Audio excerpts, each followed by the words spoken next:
Academy for Social Change presents Argument from Repetition. You're hanging out with your friend Iggy and idly chatting about a new video game.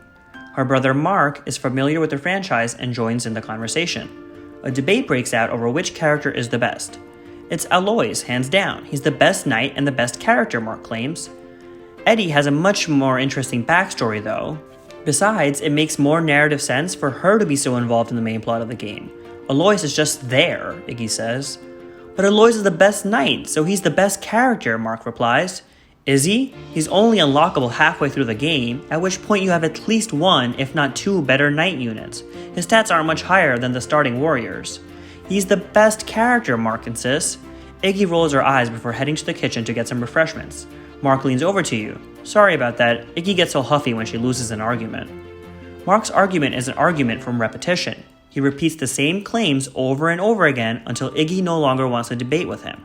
Her silence is then taken as a signal of his victory.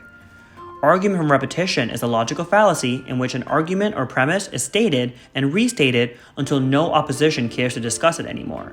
Since no one is speaking out against this claim, it appears as if everyone agrees with it. Argument from repetition is also called argumentum ad nauseam or argumentum ad infinitum.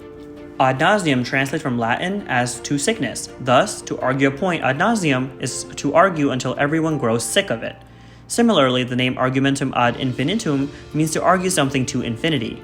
The defining feature of this fallacy is that opposition either gives up or gives in, not because they have been swayed, but because they see no point in arguing the same tired point.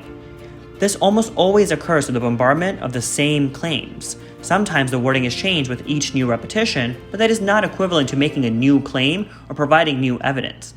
It is the same claim with only superficial variations. Argumentum ad nauseam is used everywhere, in politics, in advertising, and in everyday debates. This is because it seems incredibly effective, at least on the surface. After all, it looks like everyone agrees with you since no one from any contradicting side is trying to argue with you. It's easy to mistake silence for approval, especially if you're unfamiliar with the issue or debate. Just because someone won't argue with you doesn't mean they agree with you, though. Even if the other side agrees when you employ an argument from repetition, they're likely just doing so in order to get you to stop talking. This strategy can be extremely detrimental in the long run, significantly damaging your relationship with those you debate with. It can cause others to avoid you or lash out in frustration. Also, they're not strongly committed to the cause you're advocating for, which means you may have a large record of supporters, but very few people willing to help enact anything. Of course, this doesn't mean repeating a claim is always bad. Sometimes it's necessary.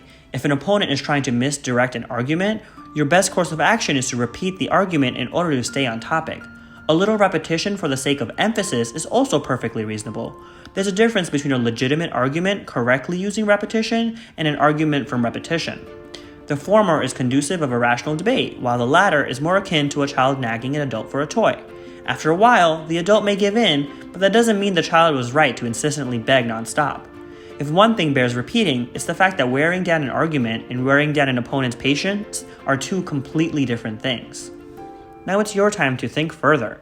What reasons might someone have for using an argument from repetition? Do you think those reasons are justifiable?